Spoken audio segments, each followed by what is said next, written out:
चलो देखो, पिछले क्लास में जो है हम लोग कहाँ तक खत्म कर दिए थे बताओ? मेल का पूरा सारा खत्म हो चुका था। तुम लोग एनसीईआरटी पढ़ लिया होगा, उम्मीद है हमको, उम्मीद है कि सही बात है, पढ़ लिए होगे। अब देखो आज स्टार्ट करेंगे क्या, फीमेल रिप्रोडक्टिव सिस्टम, ठीक है ना, यानी कि फीमेल के बारे में पढ़ेंगे। तो देखो टॉपिक का नाम होगा क्या?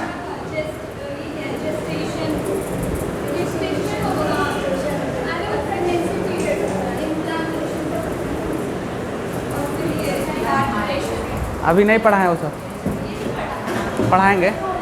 चलो देखो, फीमेल रिप्रोडक्टिव सिस्टम क्या बाबू?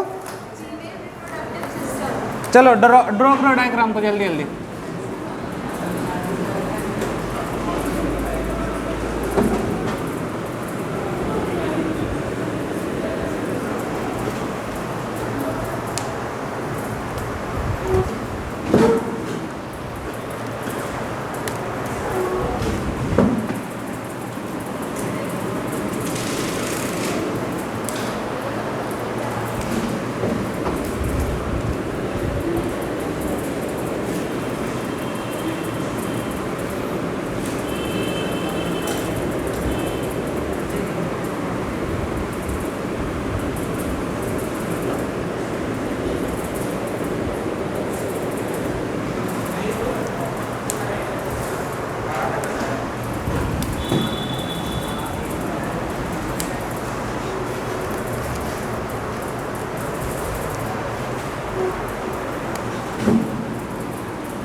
समझ में आ रहा जी? थोड़ा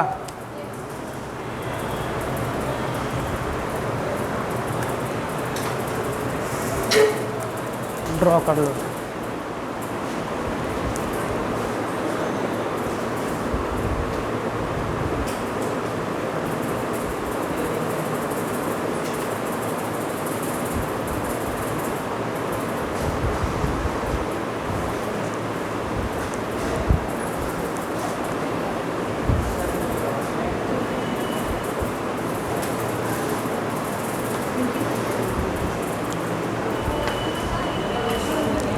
क्या हुआ?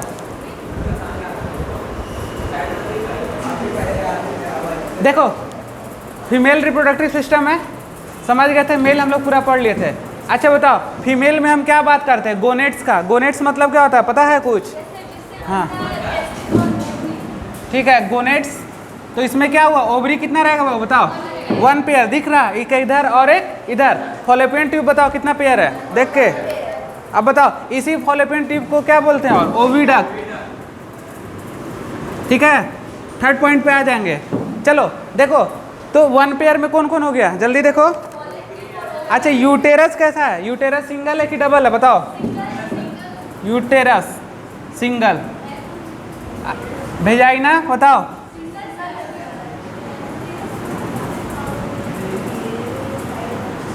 चलो 4 नंबर हो गया, 5 नंबर देखो। यूटेराइन का है बेटी? हाँ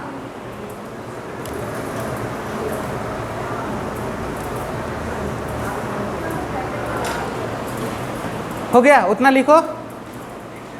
नहीं समझ में आया, डायग्राम पे आएंगे तो समझ में आ जाएगा। रुक जाओ अभी, सुनो देखो, हम बात किए फीमेल गोनेट्स का, तो सबसे पहले ओवरी 1 पेयर में, ठीक है, फिर फॉलोपियन ट्यूब, फिर क्या यूट्रस, फिर क्या वेजाइना।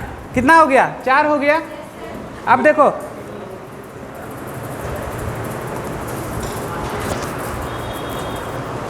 देखो यहाँ जो है वेजाइना वाला पार्ट दिख रहा, ये बाहर की तरफ निकल रहा, इसी को बोलते हैं एक्सटर्नल जेनाइटल। उसी का नाम क्या होगा? वुल्वा। क्या होगा? वुल्वा। देखो एक वर्ड लिखा था, लिख लो। ये तुम लोग को अभी समझ में नहीं आएगा, नेक्स्ट क्लास जो होगा इसका डायग्राम होगा पूरा वुल्वा का, कि जब ये वेजाइना बाहर की तरफ निकल रहा तो एक्सटर्नल जेनाइटल ऑर्गन वुल्वा होगा। ठीक है ना? नेक्स्ट क्लास में इसको हम करेंगे डिस्कस। अभी देखो जहाँ तक चलेंगे,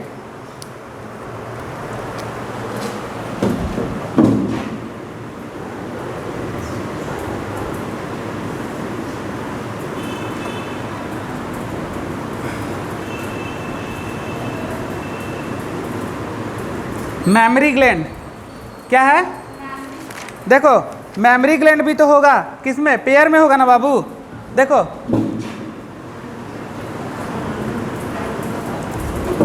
चलो इतना सारा पहले लिखो।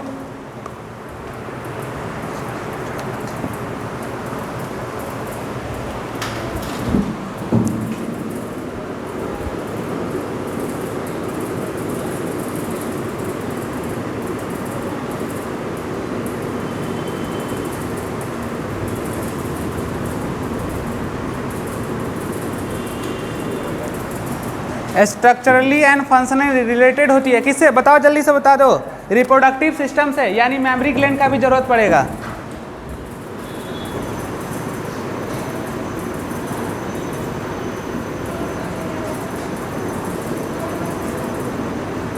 चलो हो गया, इतना बात पहले लिखो। अभी डायग्राम पे मत जाओ, अभी कुछ नहीं समझ में आएगा। जब हम बताने लगेंगे तो खुद पे खुद आ जाएगा कि कहाँ कौन सा चीज़ है। ठीक है ना? आराम से रहो।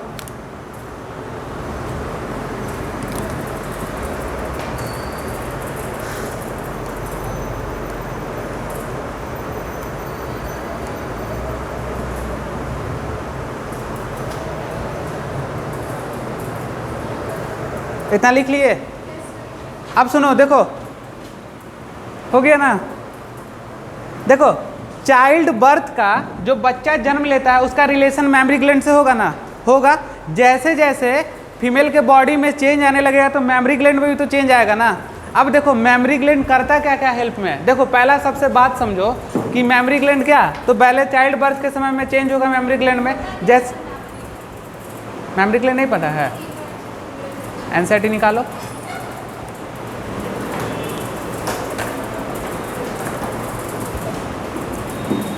और आगे जाओ, वहाँ वहाँ बस, हाँ देखो diagram.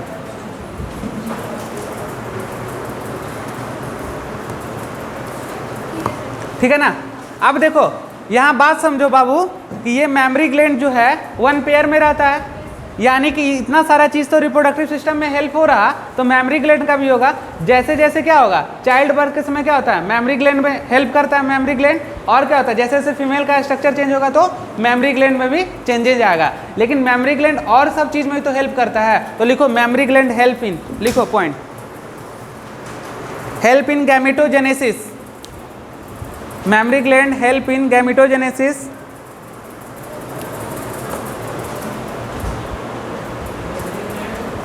help in gametogenesis,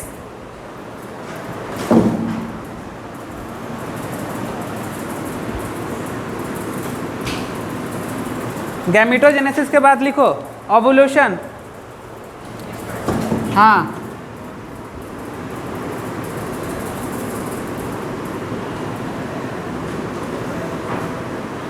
ovulation के बाद और किसमें, चाइल्ड बर्थ में, किसमें बाबू, चाइल्ड बर्थ, और किसमें, चाइल्ड का केयर यहीं से ना होगा, ब्रेस्ट फीडिंग कराएगी ना तो चाइल्ड केयर, लिख लो इतना सारा चीज़ है, तब हम आगे अब पढ़ते हैं।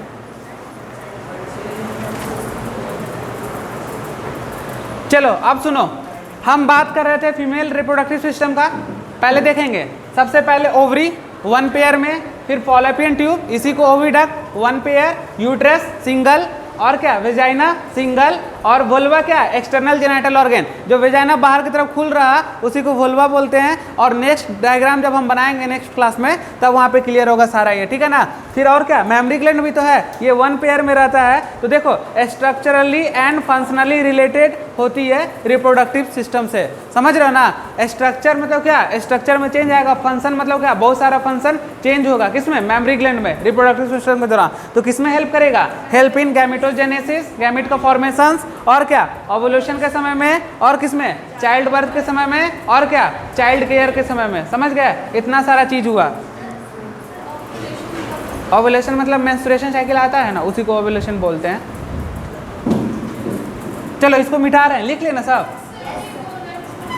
गोनेट्स मतलब शुरू में ही बता चुके हैं, क्या गोनेट्स में मेल में टेस्टिस, फीमेल में ओवरी,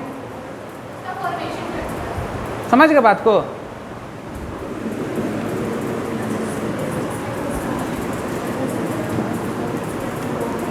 अब देखो बाबू, सबसे पहला लिखेंगे हम लोग क्या, जो फर्स्ट पढ़ेंगे ओवरी पढ़ेंगे, क्या पढ़ेंगे, ओवरी।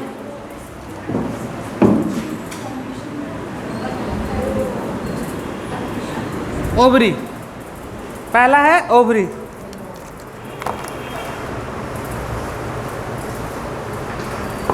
सुनो, इसमें बस सुनते रहना है, जो अच्छा लगेगा अपना नोट कर लेना, पॉइंट से ज़्यादा लिखाना नहीं है। देखो ओवरी कहाँ रहेगा बताओ, एब्डोमेन में, एब्डोमिनल कैविटी यानी एब्डोमेन में रहेगा, जिस जगह पे टेस्टिस रहता है वहीं पे ओवरी भी रहता है। लेकिन ओवरी क्या करता है बताओ, ओवरी ओवा का फॉर्मेशन करता है, लेकिन क्या उस ओवा को फॉर्मेशन करता है तो क्या ओवी डिसेंड होकर नीचे जाता है, नहीं जाएगा। ओवरी बताए थे कि अपने प्लेस से हटता है, कभी नहीं ना हटता है, लेकिन कौन हटता है, सेम प्लेस पे क्या रहता है, टेस्टिस रहता है। टेस्टिस क्या करता है, स्पर्मेटोजेनेसिस करने के लिए क्या बताए थे, इलिंगवन ग्लैंड से क्या जाता है, नीचे की तरफ जाता है, क्योंकि बॉडी टेम्परेचर से 2 डिग्री टेम्परेचर उसको कम चाहिए, किसके लिए, स्पर्मेटोजेनेसिस के लिए। तो सेम प्लेस पे क्या रहेगा तुम्हारा, ओवरी रहेगा, बट इसको टेम्परेचर से कोई लेना देना नहीं है और वहीं पे सिचुएटेड रहेगा। तो ओवरी कहाँ है, एब्डोमिनल कैविटी में, कहाँ पे, एब्डोमिनल कैविटी में, कहाँ पे, तो लोअर एब्डोमेन में, जस्ट इस प्लेस पे रहेगा, समझ गए बात को। तो लोअर एब्डोमेन में, एब्डोमिनल कैविटी में, जस्ट प्लेस ऑफ टेस्टिस, बस टेस्टिस नीचे चला जाता था, बट ओवरी उसी पोजीशन पे रहेगा, क्योंकि इसको टेम्परेचर से नहीं लेना देना है। सस्ता से फर्स्ट पॉइंट क्लियर हो गया तुम लोग का। अब देखो यहाँ पे दिख रहा ओवरी, ये दिख रहा ओवरी, ओवरी जुड़ा हुआ है किससे, लिगामेंट से, लिगामेंट से जुड़ा हुआ है, और किससे, पेल्विक वाल से। पेल्विक वाल समझते हो, ये वाला चीज इससे जुड़ा हुआ है, इस पेल्विक वाल से कौन जुड़ा हुआ है, ओवरी जुड़ा हुआ है। दोनों साइड देख लो आराम से डायग्राम में, तो किससे ओवरी है जुड़ा हुआ बताओ, और किसके द्वारा, लिगामेंट के द्वारा, ठीक है। अब देखो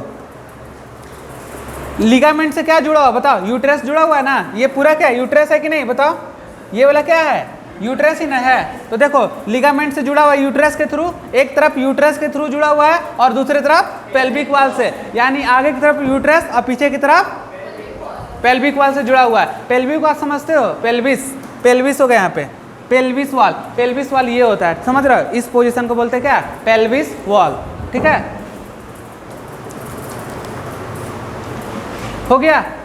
क्या बताया तुम लोग को, बताओ ओवरी का पोजीशन बता दिए, तो किधर, एक साइड से यूटेरस से जुड़ा रहेगा, दूसरे साइड से पेल्विस वाल से जुड़ा रहेगा। क्लियर है। ओवरी कहाँ रहेगा, एब्डोमिनल कैविटी में, जस्ट बिलो द क्या, एब्डोमिनल कैविटी, लोअर एब्डोमेन में सिचुएटेड रहेगा। टेस्टिस भी वहीं पे रहता है, बट टेस्टिस कहाँ चला जाता है, नीचे चला जाता है, क्योंकि स्पर्मेटोजेनेसिस कराने के लिए उसको क्या चाहिए, टेम्परेचर लो चाहिए बॉडी से, बट ओवरी के साथ ऐसा कंडीशन नहीं है। क्लियर हो गया ओवरी। अब सेकेंड आएंगे हम लोग, क्या देखो ये क्या दिख रहा है तुम लोग को, बताओ, फॉलोपियन ट्यूब, अभी पढ़ा है ना, सेकेंड में लिखेंगे क्या, फॉलोपियन ट्यूब, डायग्राम से सब समझते रहना।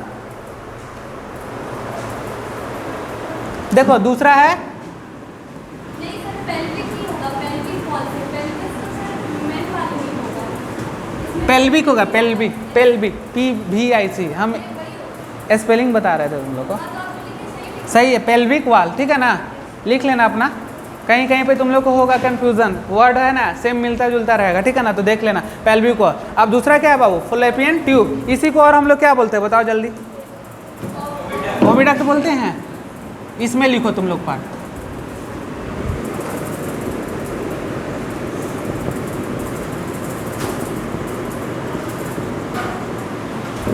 चार पार्ट लिखेंगे, जनरली 3 पढ़ते हैं लेकिन तुम लोग को 4 पढ़ा रहे हैं, थोड़ा सा देख लो। इनफंडेबुलम,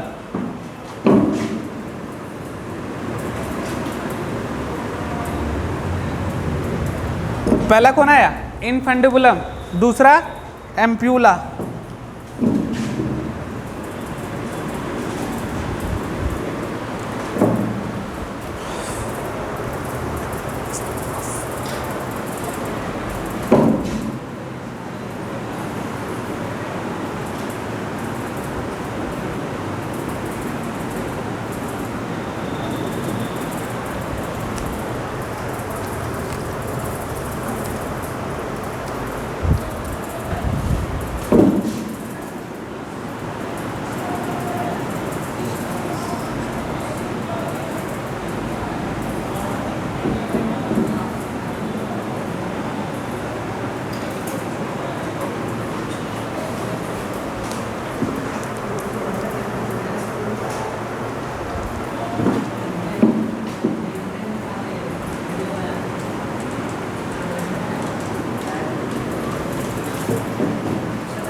लिखते चलो।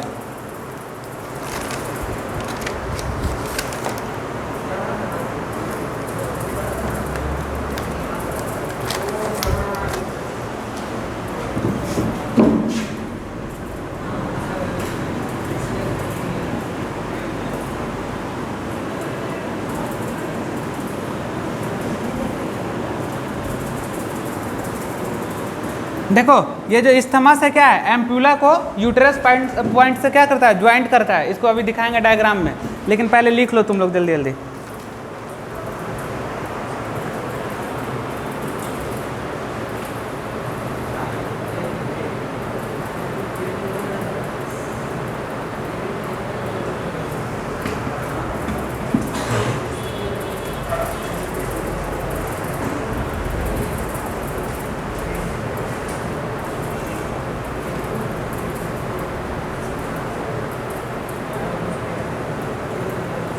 हो गया।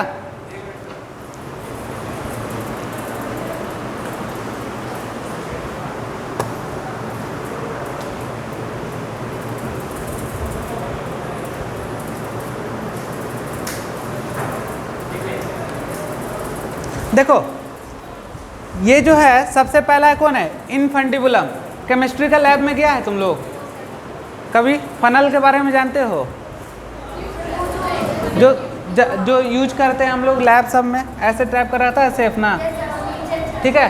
तो देखो ये जो इनफंडिबुलम का शेप है कैसा है, फनल के टाइप, कैसा है, फनल के टाइप। सुनो फनल रहेगा, फनल रहेगा और उस फनल के ऊपर क्या करेंगे, ये मान लो फनल है पूरा मेरा और उस फनल के ऊपर पेपर रख देंगे, क्या रख देंगे, पेपर, और पेपर रख के क्या कर देंगे, बीच में छेद कर देंगे। क्या कर देंगे, बीच में छेद कर देंगे। जो साइड साइड निकल जाएगा छेद करने के बाद तो एक अंदर की तरफ चला जाएगा, जो साइड साइड निकलेगा वो सीलिया की तरह हो जाएगा। कैसा, सीलिया। सीलिया मतलब समझते हो, मूवमेंट।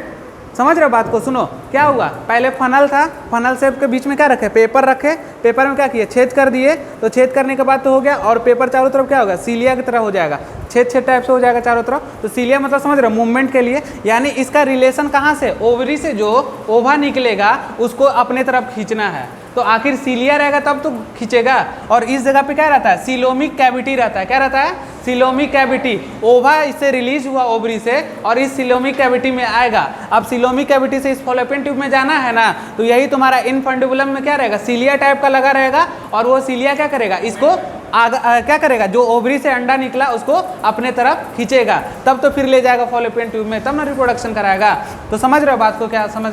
तो इनफंडिबुलम किस शेप का, फनल शेप का, और हम उसको कैसे पेपर में रख के करें और एक छेद डाले, चारों तरफ सीलिया टाइप का हो गया। सीलिया जस्ट लाइक ए मूवमेंट हो जाएगा। और इस ओवरी से क्या निकल रहा है बताओ, ओवा। क्या निकल रहा, ओवा। ओवा क्या, ओवम। समझ रहे हो, एग है, और एग को कौन अपने तरफ खींच रहा है बताओ, इनफंडिबुलम अपने तरफ खींच रहा है, क्योंकि इनफंडिबुलम के पास क्या है, सीलिया है। सीलिया तो इसी की तरफ ना मूवमेंट होगा, तब इसके थ्रू क्या होगा, इसमें चला जाएगा। समझ रहा है बात को। तो लिखना है, देखो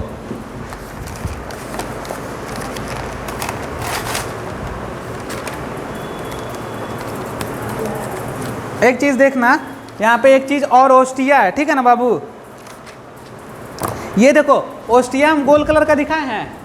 इस ओस्टिया का काम क्या है, यहाँ से जो एग निकला उसको क्या अपने तरफ ले जाना। समझ रहे बात को ना। तो ओस्टिया क्या है, इनफंडिबुलम के अंदर है, ठीक है। तो इनफंडिबुलम के अंदर कौन है, ओस्टिया। और इनफंडिबुलम के पास क्या है, सीलिया है। और सीलिया क्या करेगा, यहाँ से जो एग निकला उसको अपने तरफ मूव कराएगा, तभी तो इस फॉलोपियन ट्यूब में जाएगा। समझ रहे बात को। तो देखो इनफंडिबुलम में नोट करो पॉइंट एक दो गो। Infundibulum continue movement,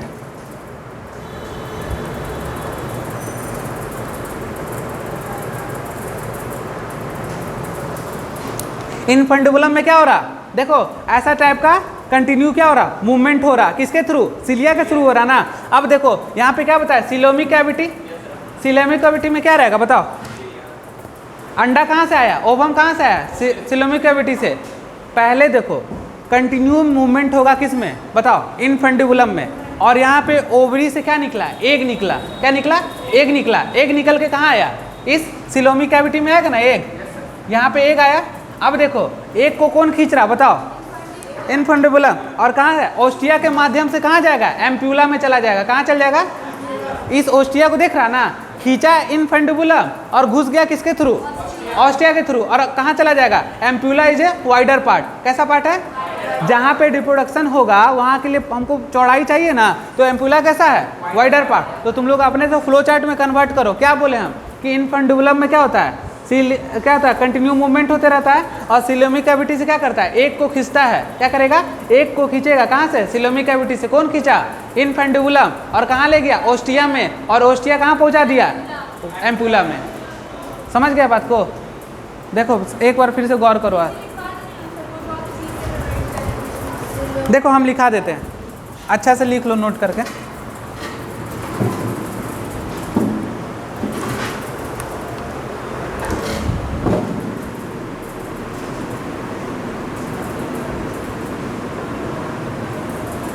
infundibulum role क्या होगा बताओ, तो कंटिन्यू मूवमेंट होगा इसका।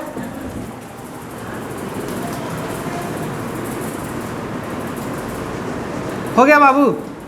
अब देखो कंटिन्यू मूवमेंट होगा तो क्या होगा, अंडा कहाँ से आया, एग।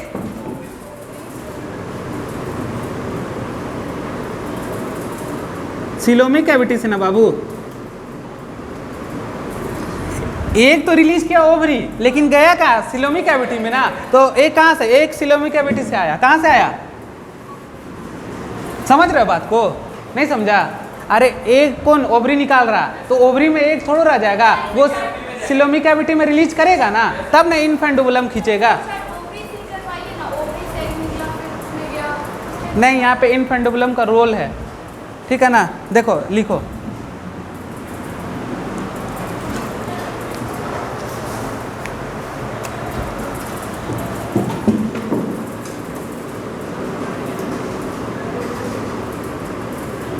ओस्टिया के मीडियम से कहाँ पहुँच जाएगा? एम्प्यूला में।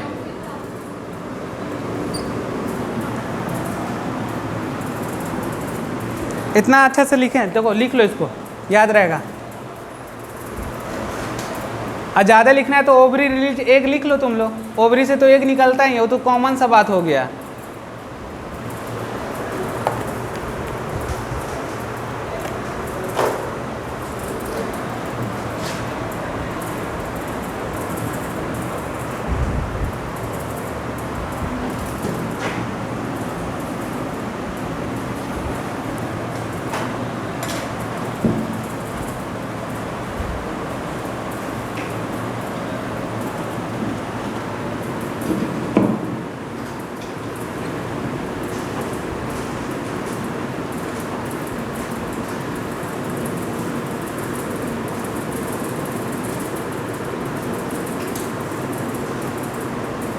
देखो तुम्हारा हो गया कंफ्यूजन क्लियर। देखो एक ओवरी से, देख रहे हो, एक ओवरी से रिलीज होकर कहाँ आया? सिलोमिक कैविटी में। तो एरो डाल लो अगर दिक्कत हो रहा तुम लोग को तो। ऐसे देख लो, अब आ गया पुराना बात, कंफ्यूजन दूर हो जाएगा सारा। थोड़ा सा कांस्टेंट रखो, नहीं तो समझ नहीं पाओगे।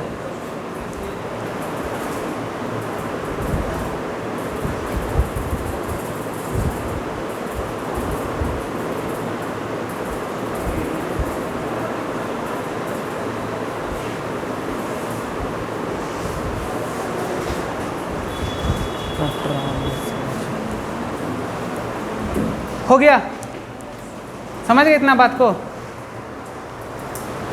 चलो इनफेंडुबुलम का तो बात हो गया क्लियर। क्या हुआ इनफेंडुबुलम? बताओ, कोई बताओ अच्छा से बताओ पूरा, जो अभी हम मैकेनिज्म बताया बताओ। सर इनफेंडुबुलम एक कॉर्नर हाँ। शेप का रहता है, उस पर पेपर का लेयर होता है, उसमें छेद करते हैं तो उसमें एक सीरियल जैसा फॉर्म हो जाता है। जब ओवरी ओवम को रिलीज करता है तो वो सिलोमिक कैविटी में जाता है और वहाँ से इनफेंडुबुलम सीरियल के थ्रू अपने तरफ उसको खींचता है और ओस्टिया के थ्रू वो एम्प्यूला में चला जाता है। चलो ठीक है। अब देखो ये तो इनफेंडुबुलम क्लियर हो गया। अब कौन पार्ट आएगा बताओ? एम्प्यूला। एम्प्यूला को वाइडर पार्ट क्यों बोलते हैं बताओ? सेकेंड क्या होगा बताओ? यहीं पे फर्टिलाइजेशन होगा। सेकेंड लिखें क्या तुम लोग का? एम्प्यूला लिखो, widest part of Fallopian tube.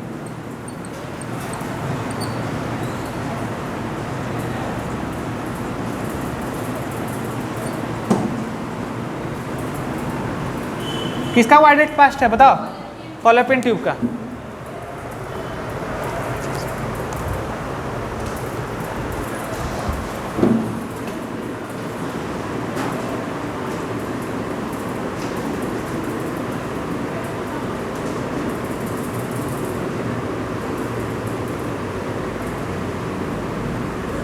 क्या होगा? मैक्सिमम चांस होगा क्या यहाँ पे फर्टिलाइजेशन होने का?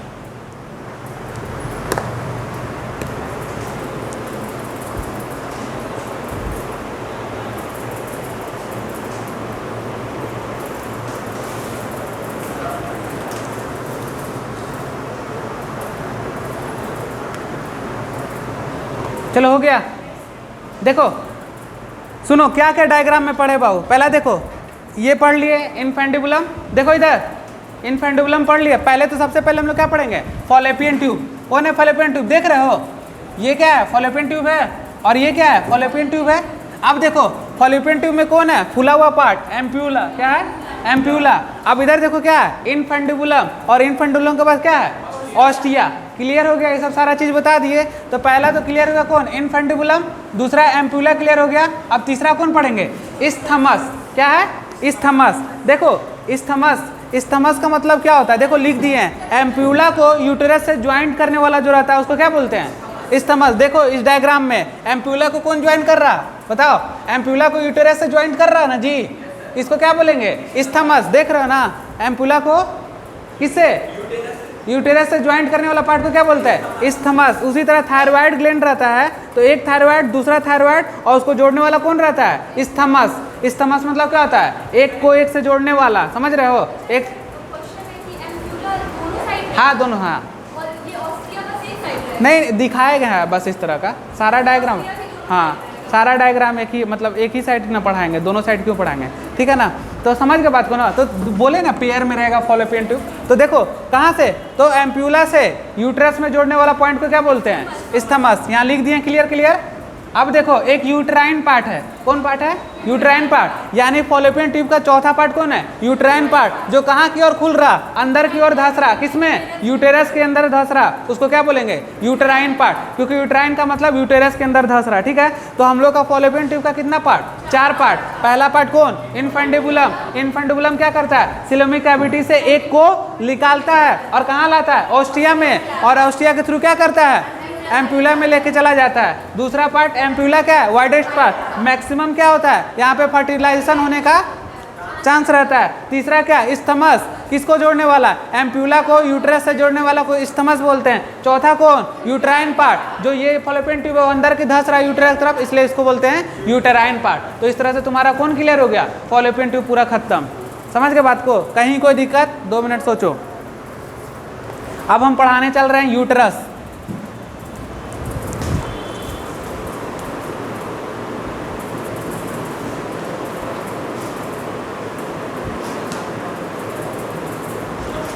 सुनो, अब हम लोग चलेंगे कहाँ पे, यूट्रस पे, यानी इसके बारे में स्टडी करें। किसके बारे में, यूट्रस के बारे में।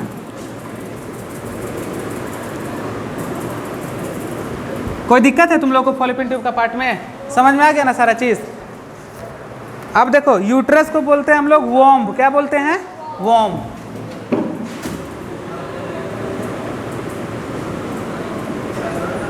लिखो इसको, वॉम्ब।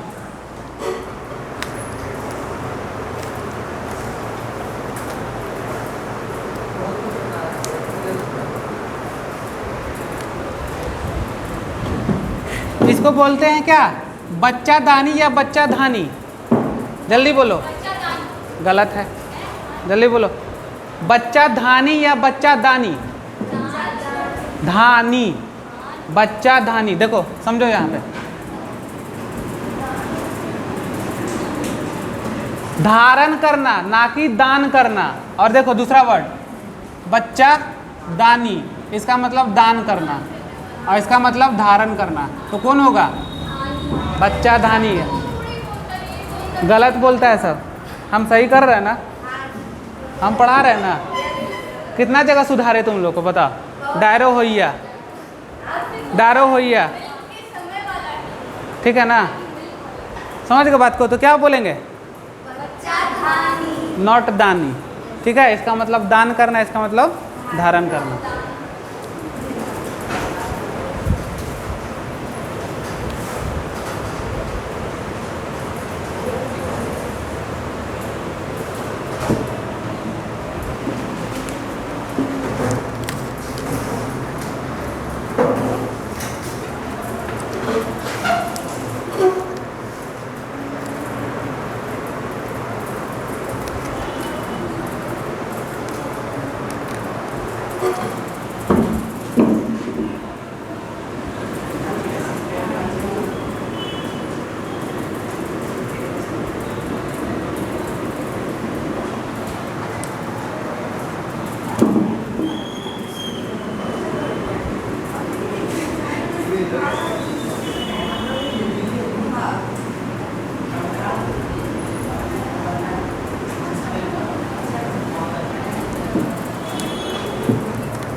चलो ड्रॉ करो डायग्राम।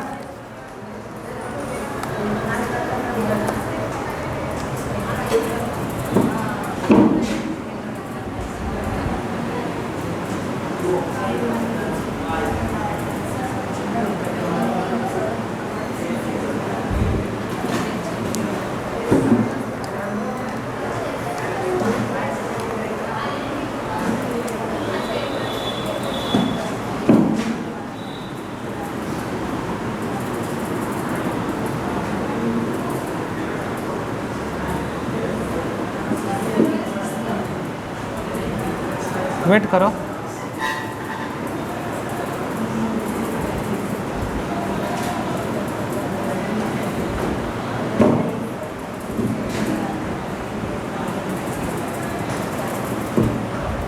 बनाओ बनाओ डायग्राम जल्दी।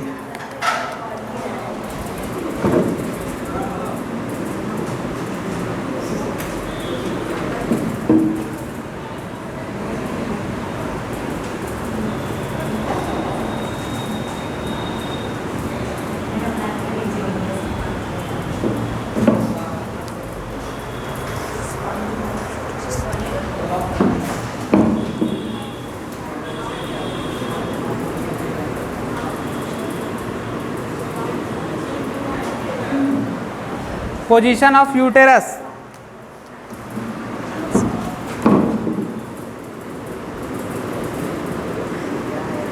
Antiflaxed.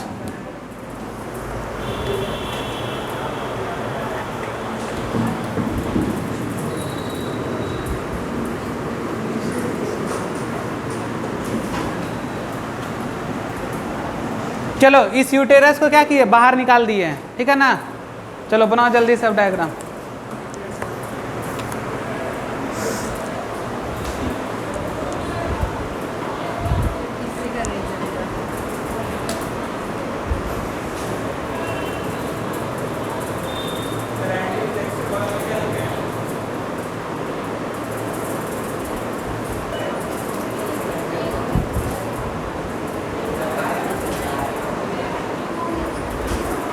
चलो देखो यूट्रस के बारे में बात कर रहे हैं, किसके बारे में?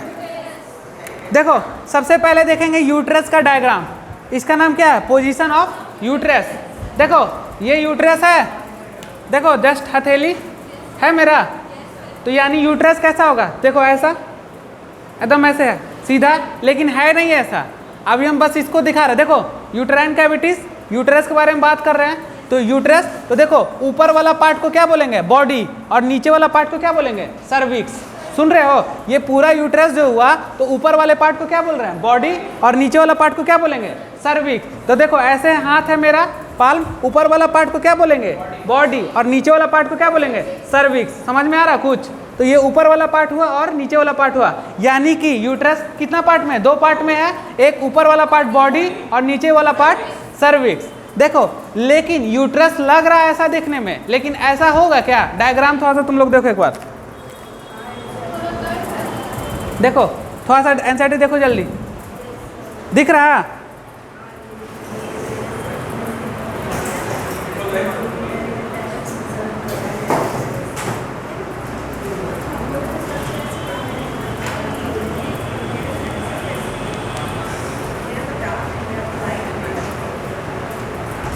पता चला?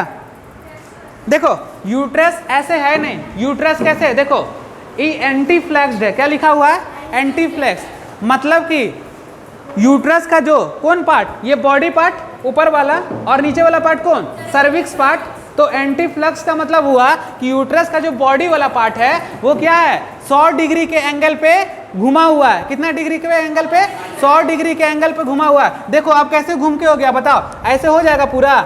ये देखो यूट्रस घूम गया पूरा। तो देखो ये क्या बताए थे पूरा? बताओ, बॉडी बताए थे, ये बॉडी। तो देखो ऐसे घूम रहा है, देखो घूम गया। तो कितना डिग्री एंगल पे ये हुआ? तो देखो ये हो गया था मेरा पूरा पाल। अब इसको घुमा लिए, अब कौन वाला आ रहा है स्ट्रक्चर? बताओ, ये ऊपर वाला। अब देखना मेरे तरफ इधर आसान से देखो, ये क्या? पूरा पाल, पूरा पाल में क्या होगा? यूट्रस। ध्यान से देखो, अभी कैसा ले रहे हैं? ऐसा ले रहे हैं, लेकिन यूट्रस का दो part, first is body, second is cervix. तो इसका नाम है एंटीफ्लेक्स्ड। एंटीफ्लेक्स का मतलब क्या? मुड़ना। और एंटीफ्लेक्स का मतलब मुड़ना, यानी कि 100 डिग्री के एंगल पे क्या कर रहा? मुड़ रहा। और ये जो बॉडी वाला पार्ट है 100 डिग्री के एंगल पे मुड़ा है, इसको क्या बोलेंगे? एंटीफ्लेक्स। तो देखो स्ट्रक्चर कैसा हो गया? ऐसे मुड़ के हो गया। तो कौन वाला पार्ट मुड़ा? बॉडी वाला पार्ट मुड़ गया। यानी यूट्रस कैसे है? ऐसे करके है, मुड़ा हुआ है, यानी ये वाला पार्ट मुड़ चुका है, यानी पूरा हथेली सीधा नहीं है। अब देखो ये एंटीफ्लेक्स्ड है तो किसको दबा रहा? बताओ, ये जब यूट्रस है तो यूट्रस किसको दबाएगा? यूरिनरी ब्लैडर को दबाएगा। समझ रहे हो बात को? फिर से सोचो एक बार, यूट्रस में इसमें कैसा दिख रहा? सीधा, लेकिन ऐसा तो है नहीं। यूट्रस कैसा? पूरा दो पार्ट, दो पार्ट में कौन वाला पार्ट जुट रहा? बॉडी वाला। यानी ऐसे रहेगा, और इस सरफेस पे क्या रहेगा? ये बॉडी हो गया, और इसके नीचे क्या रहेगा? यूरिनरी ब्लैडर रहेगा। यानी क्या कर रहा? बताओ, यूट्रस जो किसको दबा रहा? यूरिनरी ब्लैडर को दबा रहा। उसके पीछे भी रीजन है, अभी समझाएंगे। तो देखो, तो ये क्या हो गया? बॉडी पार्ट हो गया। Just rotate the 100 angle degrees, इसको क्या बोलेंगे? एंटीफ्लेक्स। तो लिखो एंटीफ्लेक्स का मतलब लिखो।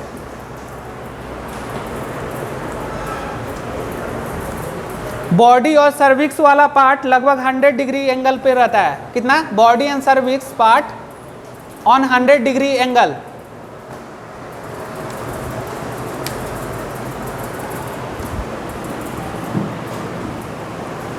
नहीं समझ में आया? सर जैसे कि बॉडी से हाँ, हाँ। सीधा ही रहता है। हाँ, सर्विक्स वैसे ही रहेगा, ठीक है ना। ये बॉडी केवल मुड़ेगा, इसी को क्या बोलते हैं यहाँ, मतलब 100 डिग्री एंगल होगा तो बॉडी और सर्विक्स दोनों ना आ जाएगा उसमें। ये 100 डिग्री एंगल पे ये घुमा केवल, लेकिन दोनों को मिलाएंगे तो 100 डिग्री एंगल पे ही ना दोनों रोटेट कर रहा। एक कांस्टेंट रहेगा सर्विक्स, और क्या रहेगा, बॉडी केवल क्या रहेगा, यहाँ मुड़ जाएगा। यही मुड़ना को क्या बोलते हैं, 100 डिग्री एंगल।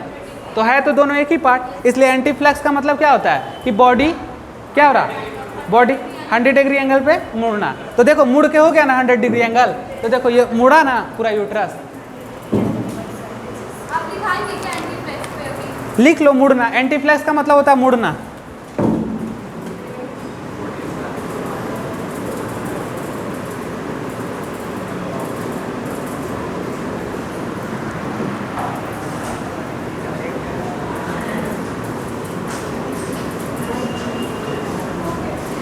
अब तो समझ गए ना एंटी फ्लक्स का मतलब, सिंपल लिखा हुआ है। क्या समझे अब?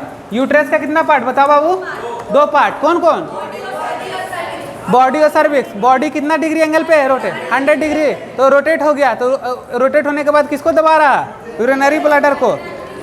अच्छा बताओ इस पे क्या होगा, कुछ होगा, असर कुछ होगा, तुम लोग अब सोचो क्या हो सकता है। ये जब यूरिनरी ब्लैडर को दबाएगा तो क्या हो सकता है, देखो सोचो थोड़ा सा, सुनो देखो। अब मेरा बात सुनो, एक प्रेग्नेंट फीमेल है, यूट्रस बढ़ गया उसका, यूट्रस बढ़ा, यूट्रस का साइज बढ़ेगा, यूट्रस का साइज बढ़ेगा तो ऐसे है, और नीचे में कौन, यूरिनरी ब्लैडर है। यूरिनरी ब्लैडर को दबाएगा, और यूरिनरी ब्लैडर को दबाएगा तो यूरिनरी ब्लैडर का जो कैविटी है वो घटेगा, और कैविटी होगा तो क्या होगा, बार बार क्या टॉयलेट करने का सिम्टम्स आएगा। सुनो, तो प्रेग्नेंट फीमेल जो होती है उसके साथ ऐसा कंडीशन होता है कि उसको फ्रीक्वेंट क्या लगता है, टॉयलेट लगता है। समझ रहे बात को ना, बार बार। क्यों? इस यूटेरस के वजह से, क्योंकि यूटेरस का साइज बढ़ गया, यूटेरस का साइज बढ़ा, यूरिनरी ब्लैडर पे दबाव डाला, यूरिनरी ब्लैडर पे दबाव डाला तो यूरिनरी कैविटी छोटा हुआ, कैविटी छोटा हुआ तो क्या होगा, फ्रीक्वेंट उसको यूरिन होगा। लेकिन ये कोई डिजीज नहीं है, it is not a symptoms. क्या है, it is a physiology not a pathology. सुन समझो बात को। तो ये जो फ्रीक्वेंट यूरिन जो हो रहा है उस फीमेल प्रेग्नेंट, मतलब फीमेल जो प्रेग्नेंट है उसको क्या हो रहा है, फ्रीक्वेंट पे बार बार 1-1, 2-2 घंटा के अंतराल पे क्या होगा, उसको बार बार टॉयलेट लगता रहेगा। तो it is not A pathological. Pathological का मतलब क्या, डिजीज के बारे में बात कर रहे हैं। इट इज ए फिजियोलॉजिकल, इससे कोई इफेक्ट नहीं होता है, it is not a disease. हुआ? हाँ, बस प्रेगनेंसी के केस में होगा, it is not a disease. समझ गए बात को? तो देखो जब भी फीमेल जब प्रेग्नेंट होगी तो यही यूट्रस का साइज बड़ा होगा, क्योंकि यूट्रस में ही तो बच्चा है ना। और देख रहे हो, वही यूट्रस का साइज बड़ा होगा तो उस यूरिनरी ब्लैडर पे उसको डालेगा, प्रेशर डालेगा, उसका यूरिनरी कैविटी छोटा होगा तो यूरिन बाहर निकलेगा। समझ रहे बात को? तो ये किस में होगा, फीमेल के केस में होगा। कब होगा, नॉर्मल केस में नहीं, जब वो प्रेग्नेंट रहेगी तब। समझ गए बात को? तो इसको हम लोग डिजीज नहीं बोलेंगे, उसको बार बार टॉयलेट आ रहा तो उसको डिजीज नहीं बोलेंगे। तो हाँ, इट इज़ ए फिजियोलॉजिकल, मतलब जो नॉर्मल फिजियोलॉजी है वो चल रहा है, नॉट ए पैथोलॉजिकल। पैथोलॉजिकल आता तो डिजीज हो जाता। समझ गए बात को ना? क्लियर हुआ कॉन्सेप्ट? यूट्रस क्लियर हुआ? चलो लिख लो, एक पॉइंट लिखो, frequent urine is a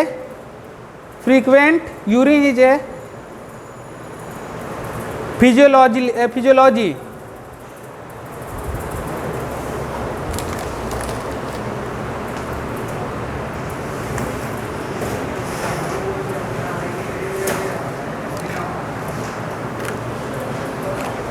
frequent urine is a physiology not a pathology during the pregnancy।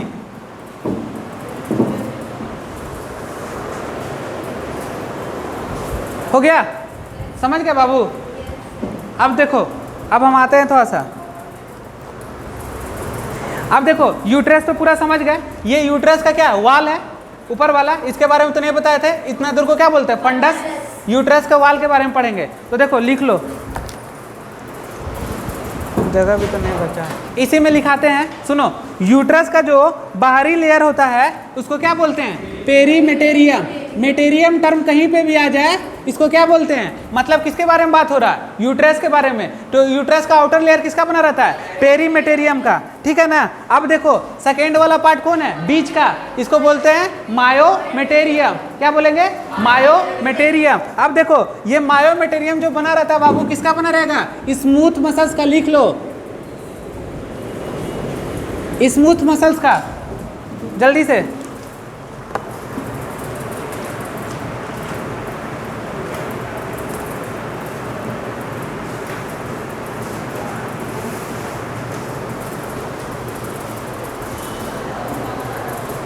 ये डायग्राम समझ गए तुम लोग ना? इसको मिटा दे अब।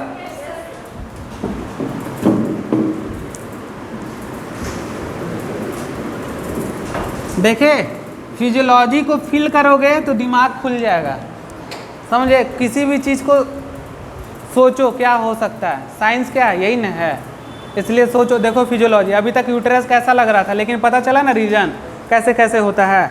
इसी को बोलते हैं फिजियोलॉजी, बढ़िया से पढ़ना चाहिए। देखो पहला क्या है बाबू? यूट्रस का वाल। पहला कौन था बताओ? पेरीमेटेरियम। कैसा होगा? बाहर का होगा। दूसरा कौन है? मायोमेटेरियम। ये कैसा है? स्मूथ मसल्स है ना। एक हार्मोन निकलता है, इसको बोलते हैं ऑक्सीटोसिन। क्या बोलते हैं बाबू? ऑक्सीटोसिन। ये क्या करता है? मायोमेटेरियम, स्मूथ मसल्स। मतलब ये ऑक्सीटोसिन तब निकलेगा जब बच्चा को बाहर निकलना होगा यूट्रस से, तो उस समय जैसे ऑक्सीटोसिन रिलीज होगा तो विगरस कंट्रैक्शन करेगा। किसमें? इस मायोमेटेरियम मसल्स में बहुत ज़्यादा विगरस कंट्रैक्शन होगा और बच्चा चाइल्ड के बाद बर्थ बाहर हो जाएगा, मतलब बच्चा बाहर आ जाएगा। तो किसमें होता है? मायोमेटेरियम में। कब? ऑक्सीटोसिन जब रिलीज करेगा तो कैसा होगा? ऑक्सीटोसिन रिलीज करेगा और इसमें कैसा होगा? Vigorous contraction. कैसा? Vigorous contraction. और क्या होगा? बताओ, बर्थ हो जाएगा। किसका? Child birth. समझ गए बात को? तो किसमें हो रहा है विगरस कंट्रैक्शन? मायोमेटेरियम में। समझ गए? मायो मतलब मिडिल, मेटेरियम मतलब यूटेरस का मसल्स। और कैसा मसल्स का बना रहता है? अच्छे से लिख दे क्या? अच्छा रुक जाओ एक मिनट।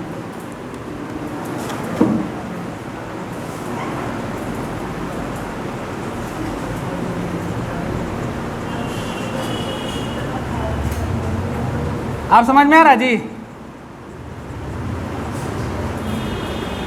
अब लिख लो ना, विगरस कॉन्ट्रैक्शन, चाइल्ड बर्थ।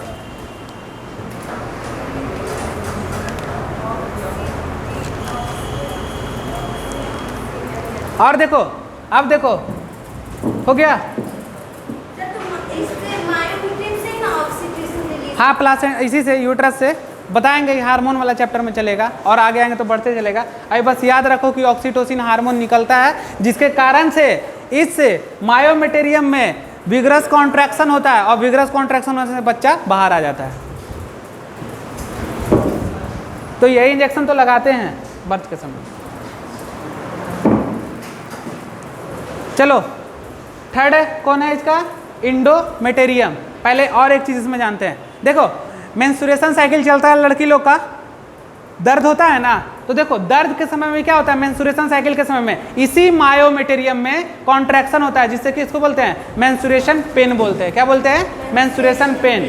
समझ रहे हो बात को ना? तो मेंस्ट्रुएशन साइकिल के समय में पेन जो होता है इसी मायोमेटेरियल में कॉन्ट्रैक्शन की वजह से पेन होता है। समझ गए बात को? तो दो चीज बताए यहाँ पे। कौन? एक मेंस्ट्रुएशन साइकिल का पेन होगा जिसके कारण, क्योंकि इसमें विगरस कॉन्ट्रैक्शन होगा, विगरस नहीं कॉन्ट्रैक्शन होगा।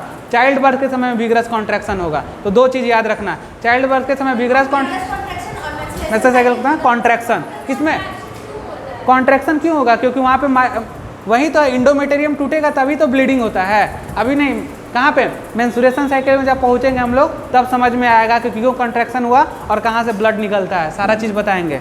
अभी रुक जाओ। अब देखो लास्ट है इसका, कौन बाबू बताओ? इंडोमेटेरियम। तीसरा होगा इसका इंडोमेटेरियम। देखो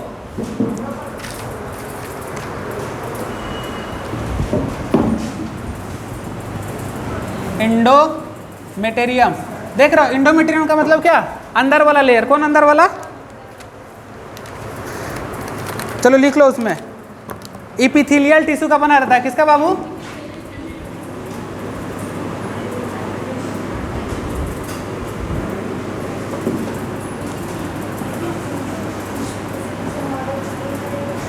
पढ़ाए थे ना जी सब टिश्यू, एपिथेलियल टिश्यू। देखो मेंस्ट्रुएशन साइकिल के समय में, मेंस्ट्रुएशन साइकिल जब चलता है तो देखो क्या होता है, एक प्रोलिफरेटिव फेज होता है और एक होता है सेक्रेटरी फेज। समझ रहे बात को? वो फेज पढ़ाएंगे जब मेंस्ट्रुएशन साइकिल पढ़ाएंगे, बट यहाँ पे इंडोमेटेरियम का मतलब समझो। तो दो फेज चलता है, पहला कौन? Proliferative phase. कौन? ड्यूरिंग मेंस्ट्रुएशन साइकिल, ठीक है। क्या होगा? पहला प्रोलिफरेटिव फेज, दूसरा सेक्रेटरी फेज। देखो इसी में इसका मसल्स का काम है। प्रोलिफरेटिव फेज में क्या होता है? प्रोलिफरेशन होना,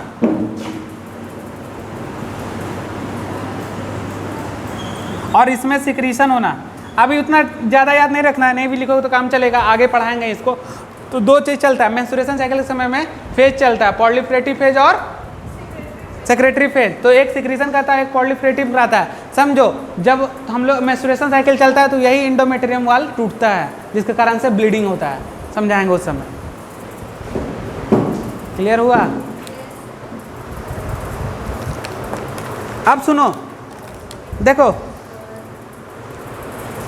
पेट को खोलेंगे, फीमेल के पेट को खोलेंगे, सबसे पहले क्या दिख जाएगा डायग्राम में? बताओ। सबसे पहले अभी पढ़ाए हैं, हाँ जा ओपन सर्जरी नहीं होगा।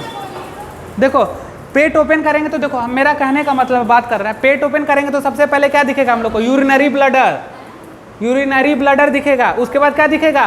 यूट्रस दिखेगा। समझ रहे हो बात को ना? उसके बाद डायग्राम तो मिटा दिए ना हम। अब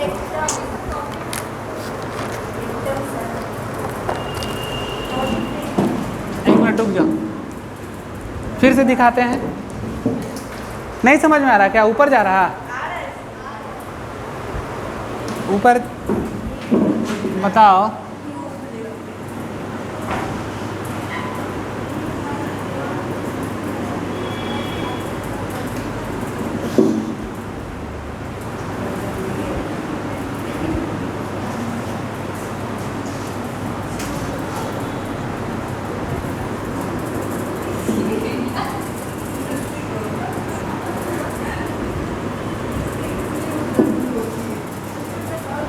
देखो सुनो बात को, सबसे पहले अगर हम पेट खोलेंगे तो क्या दिख जाएगा? बता दो। Urinary bladder.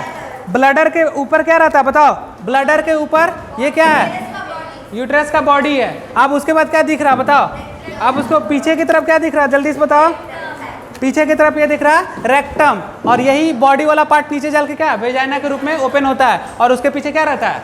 रेक्टम। तो दिखाया जाएंगे। अब वाल्वा का जो स्ट्रक्चर दिखाएंगे तो ये दोनों का स्ट्रक्चर वहाँ साफ साफ क्लियर होगा। और इधर क्या है? Urinary bladder. तो पहले कौन? यूरिनरी ब्लडर, फिर कौन? यूट्रस, और देन क्या पीछे की तरफ कौन खोल रहा? और यहाँ पे क्या लगा रहता था? बताओ। एक था क्या? एक्सटर्नल ओएस, और एक क्या था? Internal OS. इसका भी मतलब है, समझाते हैं। हाँ अब तो ख़त्म कर देंगे क्योंकि फिर डायग्राम बनाना ना होगा हमको। 5 मिनट और रुक जाओ, हो गया।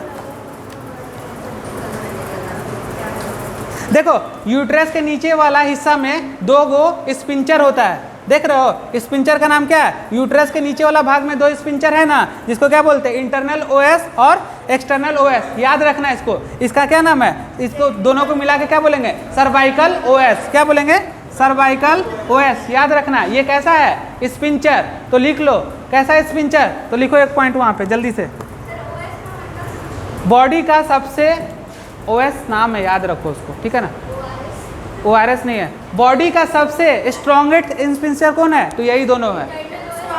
हाँ बॉडी का, बॉडी स्ट्रॉन्गेस्ट, हाँ हाँ पूरे बॉडी का सबसे स्ट्रॉन्गेस्ट स्पिंचर यही होगा। हाँ तो फीमेल के बॉडी के बारे में बात कर रहे हैं, ठीक है ना? Female body strongest sphincter, internal OS and external OS is called cervical OS. लिख लो।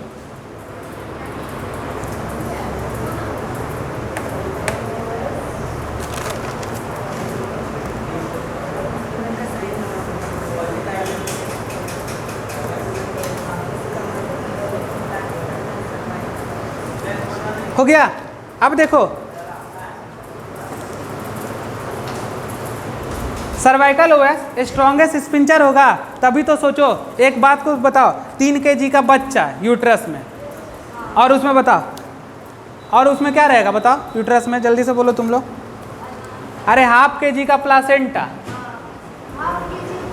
देखो समझ रहे हो बात को, 3 kg का यूट्रस, बताओ 1/2 kg का प्लासेंटा और 2 से 2.5 kg वाटर, टोटल 6 से 7 kg बॉडी वेट को बनाए रखता है। कौन? यही संभाल के रखता है, external OS and internal OS. यही देख रहे हो, इसी को बोलते हैं सर्वाइकल। इसीलिए फीमेल का सबसे स्ट्रॉन्गेस्ट स्पिंचर कौन है? यही है, सर्वाइकल ओएस। समझ रहे हो यूट्रस में क्या क्या रहता है? तो 2 से 2.5 kg फ्लूइड, आधा kg का प्लासेंटा, और क्या रहता है बताओ? 3 kg का बच्चा। उतना को संभाल के रखता है कौन? यही दोनों ऑरिफिस। देख रहे हो, एक्सटर्नल ओएस और इंटरनल ओएस, इसी को बोलते हैं सर्वाइकल ओएस। इसीलिए तो इसको क्या बोल रहे हैं? Strongest sphincter. समझ रहे हो बात को? तो इतना चीज़ को संभाल के रखता है। समझ में आया? अब देखो यहाँ पे अब समझ में आ गया होगा तुम लोग को। तो पेल्विक वॉल, एम्प्यूला, ये सब सारा चीज़ क्लियर हो गया। अब क्या बचा इसमें बताओ? अब देखो हाइमेन के बारे में बताते हैं, 1 मिनट रुक जाओ। अब देखो ये सारा क्लियर हो गया, एक चीज़ रुक जाओ यहाँ पे। हाँ वेजाइना भी बचा हुआ, सर्विक्स है, वेजाइना, अच्छा। और पीछे को क्लियर है? अब देखो ये जो इम्प्लांट होता है यूट्रस में बच्चा, कहाँ पे? यहाँ पे यूट्रस में बच्चा इम्प्लांट हो जाता है। लेकिन कभी कभी यूट्रस में ना होकर अदर देन यूट्रस, यूट्रस में ना होकर अदर देन यूट्रस, समझ रहे हो? Other than place. Other than place का मतलब क्या? जिस जगह होना चाहिए था उस प्लेस से हट के हो जाता है। This term is called ectopic pregnancy. Ectopic pregnancy क्या है? तो अदर देन प्लेस है, जिस प्लेस पे बच्चा को इम्प्लांट होना चाहिए था वहां पे इम्प्लांट होके ना दूसरे जगह इम्प्लांट हो गया। This term is called ectopic pregnancy. दिखाते हैं, देखो इक्टोपिक प्रेगनेंसी लिखो।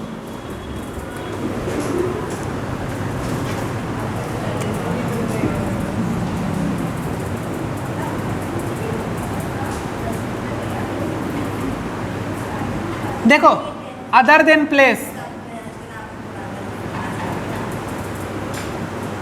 अदर देन प्लेस लिखो बाबू।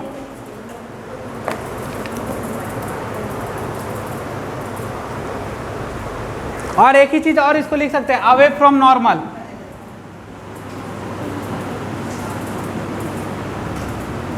देखो ये टर्म बहुत आएगा, इसी में केवल नहीं होता है। एक टॉपिक का मतलब ही समझ लो पूरे बायोलॉजी में, अदर देन प्लेस, उस जगह से हट जाना। देखो इसको 2 टर्म में लिख दिए, क्या क्या? अदर देन प्लेस और क्या है दूसरा बाबू? Away from normal. Away from normal का मतलब समझ रहे हो? अपने नॉर्मल पोजीशन से ना। क्लियर हो गया? देखो बता रहे हैं, कभी कभी क्या होता है ना कि यूट्रस में प्लांट ना होके कहाँ कहाँ? फॉलोपियन ट्यूब में हो जाएगा और वेजाइना के पास हो जाएगा। कहाँ पे प्लांट होना था? यहाँ पे, लेकिन कहाँ हो गया? फॉलोपियन ट्यूब में, या फिर कहाँ हो गया? वेजाइना में। तो हम लोग क्या करते हैं? एबॉर्ट कराते हैं। क्या कराते हैं? एबॉर्ट कराते हैं। उसको एबॉर्ट कराना ही पड़ेगा। समझ गए बात को? तो कहाँ पे हो सकता है अदर देन प्लेस? यूट्रस। हाँ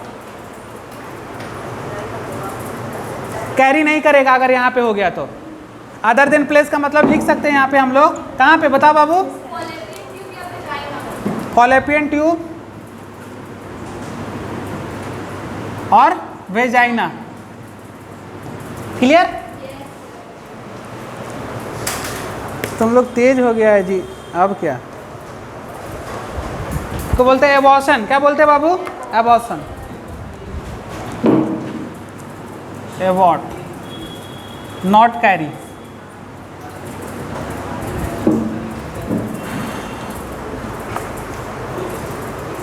देखो यहाँ देखो, सर्विक्स वाला पार्ट कहाँ की ओर धंसा हुआ है? वेजाइना के अंदर धंसा हुआ है। कहाँ धंसा हुआ है? वेजाइना के अंदर धंसा हुआ है। देख लो सर्विक्स वाला वेजाइना का। और देखो वेजाइना का काम क्या है? वेजाइना का बहुत सारा काम है। क्या क्या काम होगा बताओ तुम लोग सोच के थोड़ा। अब देखो ये सर्विक्स वाला पार्ट कहाँ धंसा हुआ है? वेजाइना में। और वेजाइना क्या है? बहुत सारा काम है वेजाइना का। और वेजाइना का आउटर लेयर पे क्या लगा रहता है? पोरफोरेटेड। कैसा? हाइमेन। क्या लगा रहता है? इसको लिख लो, सेंट्रली प्रोफोरेटेड।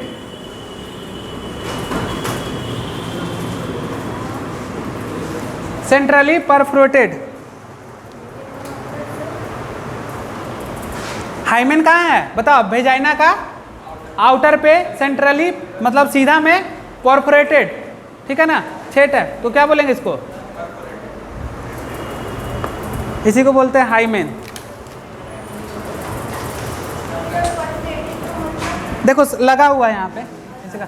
अब सुनो, देखो पहले के समय में लोग बोलते थे क्या कि अगर हाइमेंस का लेयर टूट गया तो लड़की क्या है? वर्जिन नहीं है, ठीक है।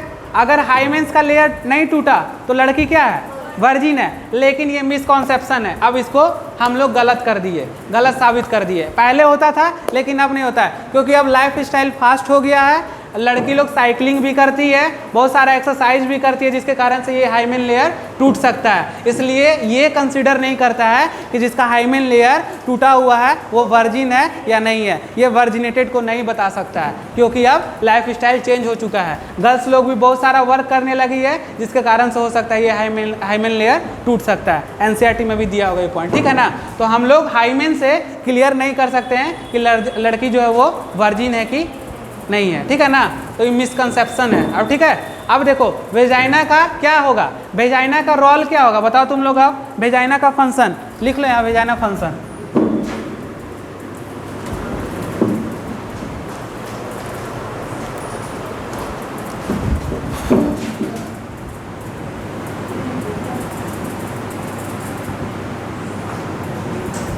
Vagina function,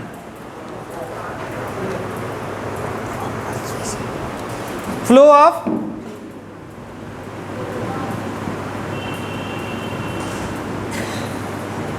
blood.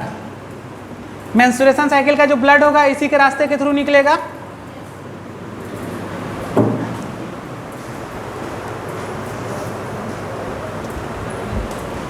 Copulatory organ,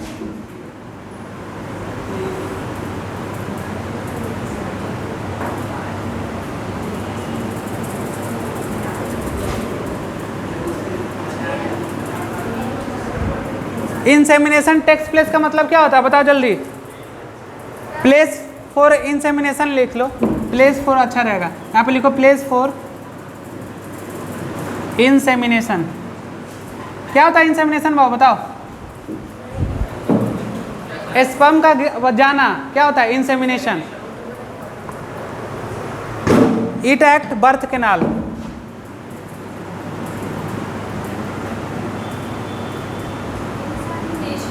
insemination, हाँ, cervical canal and birth canal.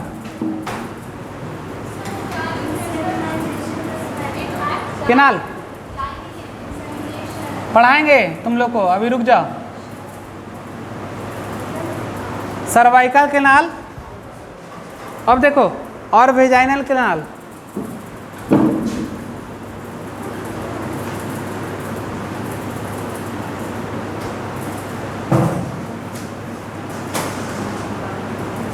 Birth canal.